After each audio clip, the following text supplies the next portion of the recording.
Hey everyone, welcome to my Strictly recap. So it was a bit of a shocker in the dance-off tonight with Simon and Christina in the bottom two, and I was very surprised, obviously, but I didn't enjoy Simon's rumba at all. I thought he was very stiff and not uncoordinated because he can move, he can dance, but it didn't flow very well at all, and I just didn't get the impression that he was in the dance at all. It felt more like he was just doing the steps that he needed to do. So maybe it's given him the shock that he needed to push him a bit more, because he has got talent and he's got rhythm and he can move. So fingers crossed that he will now sort of up his game, because I honestly thought that he would be at the top of the leaderboard. I thought he'd be one of the real contenders for the competition. I'll just recap the show because I didn't get to do my vlog yesterday. I loved Frankie's paso with Kevin, and they've got real chemistry, haven't they? It's really exciting to watch them. She was absolutely brilliant and thoroughly deserved to be top of the leaderboard. Caroline and Pasha, again, really good, and I thought she wouldn't be much good at the rumba, but she really surprised me, and I'm glad because she deserves to do well. And Pixie and Trent, do love them, and they're so sweet together. They're just like these adorable little twins, aren't they?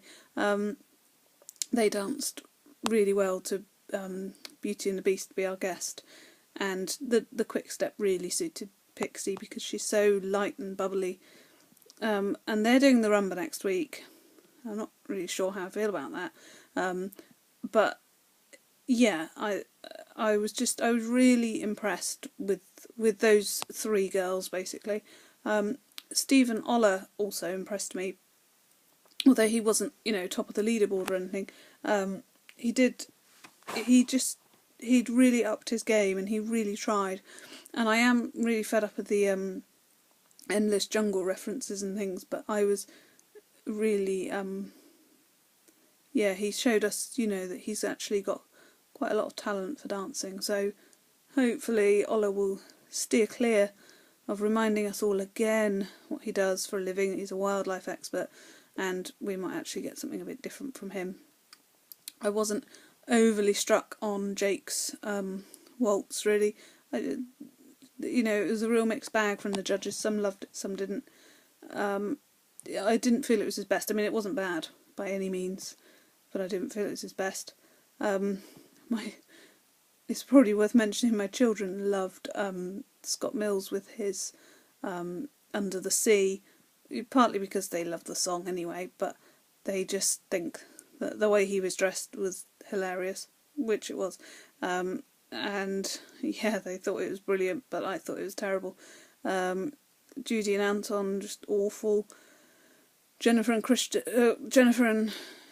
Tristan, who the couple that actually went home tonight, I'm not surprised they went home. I mean, she wasn't the worst, but I don't think the public weren't voting for her. She was in the dance-off last week. It didn't surprise me she was in the dance-off this week, and of course it didn't surprise me that she was unanimously voted off because she was against Simon and Christina, and pretty much anyone who was going to be pitted against them was likely to go home unless it was, another shocker from the top of the leaderboard. So yeah, it's goodbye to Jennifer and Tristan, and onwards to next week. See you all then. Bye.